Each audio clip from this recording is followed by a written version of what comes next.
Ito ang itsura ng Divisoria noon. Itong kalsada na to halos masikip. Yung mga sasakyan hirap dumaan, tapos yung mga center island puno ng mga vendors.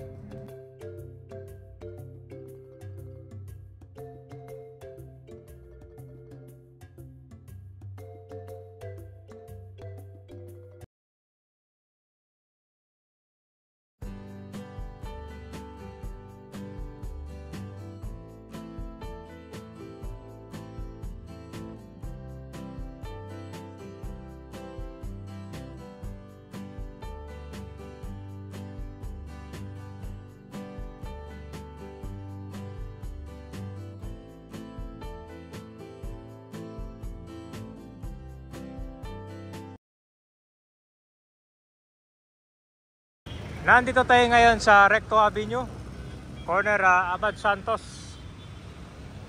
So papasal tayo ngayon dito sa Divisoria. Tingnan natin yung situation ngayon dito.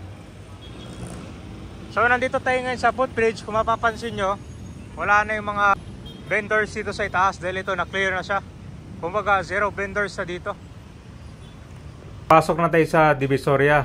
At isa sa mapapansin nyo talaga dito ay malawak na yung kalsada. Kung dati puno ng mga vendors dito, ngayon madadaanan siya ng mga sasakyan.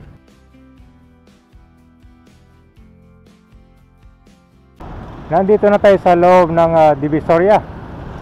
Ito po yung Recto Avenue, kung saan ito po yung mabuhay lane.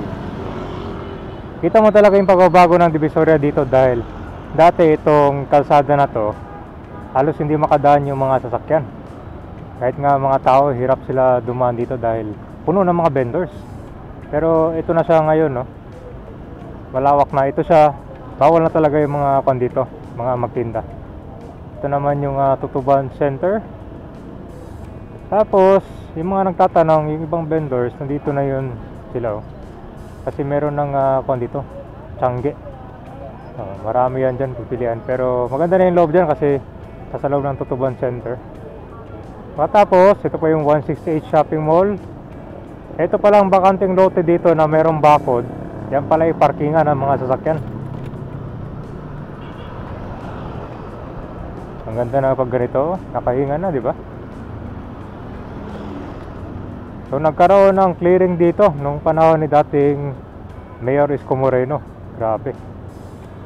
Halos ito yung kalsada na non-negotiable dahil kung talaga, ito ay para sa mga sasakyan at saka para sa mga tao.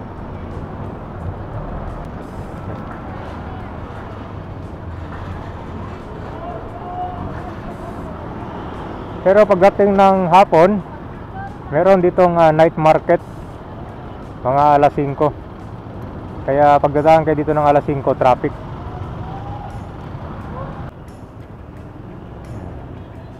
Punta tayo ngayon sa may Ilaya.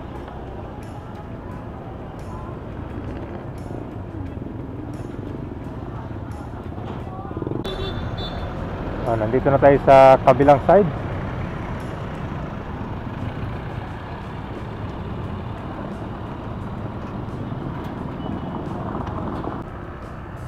Papunta tayo ngayon dito malapit sa Tutuban Center. Mostly itong bandang kanan pala, parking area siya. Ayan, dito yung kinakarga yung mga gamit. So mostly ko alam pala dito, mga 3 lanes ang madadaanan ng mga sasakyan.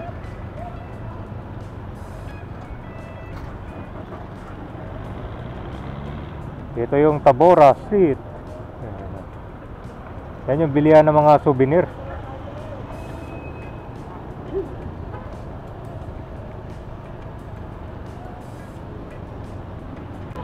Ito na yung Ilaya Street.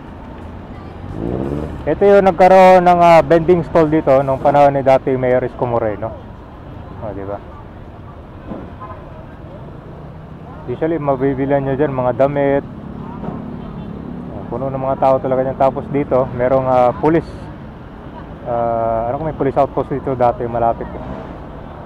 Ganyan kasikip dito, kaya lang mga tao lang makakadaan dito sa may Ilaya.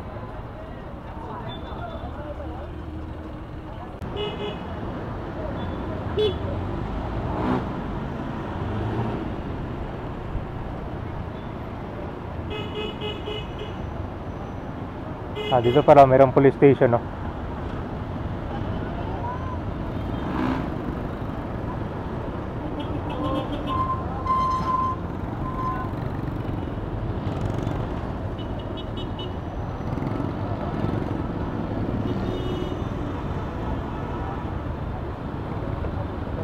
Okay, nandito na tayo sa Solar Street. Tatawid tayo ngayon dito sa kabila. Dito dadaan sa footbridge. Punta tayo ng Tutuban Center. Dito yung parking area ng mga motor at mga 4 wheels. Diyan sa may nakabakod. Oh. Punta lang kayo dito sa may Solar. Ito yung mga patok na binibenta ngayon dito sa Divisoria. Itong hairpin. Ito, oh. Ay, ilalagay mo sa ulo yan. Yan. So madalas ang presyo nitong hairpin 25 ang isa niyan. Dito lang yan,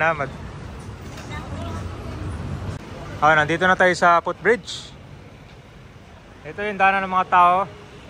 Sa baba kasi bawal yung jaywalking dyan. So yun guys, nandito na tayo sa footbridge.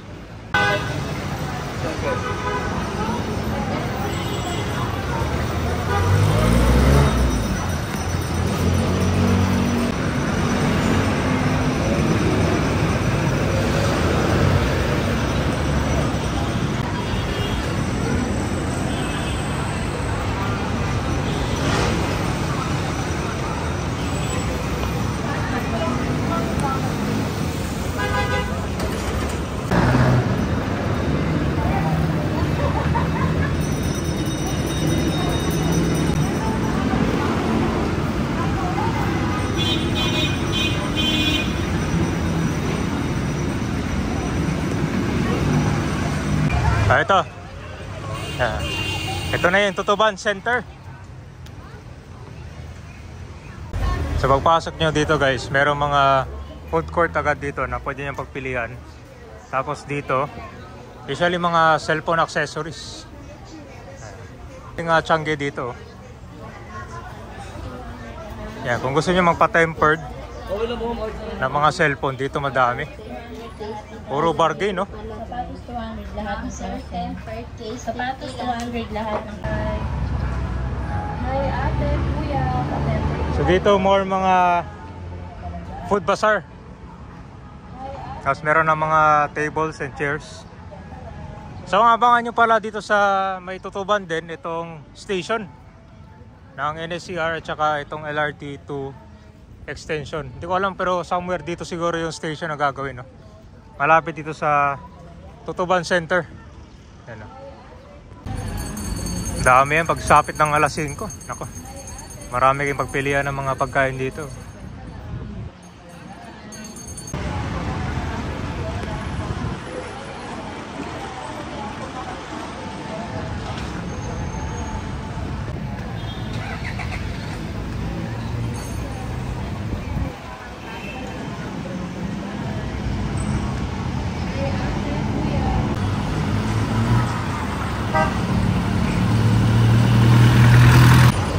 Tingnan mo naman kung gaano kaganda na itong Center Island na to.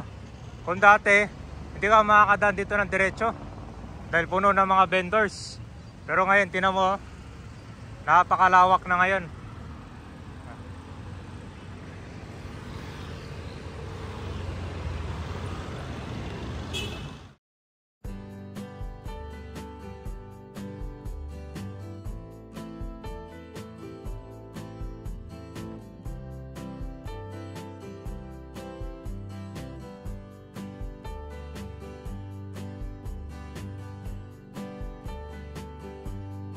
Ito na ngayon ang mga gusali dito malapit sa Divisoria. Grabe, ang dami na, tataas. Kala mo nasa Makati to. Tsaka ito na yung kalsada, Recto Avenue din tayo dumaan kanina. Napakalawak na. Talaga namang kilala itong Divisoria na to dahil kilala sa bargain or bilihan ng mga murang items.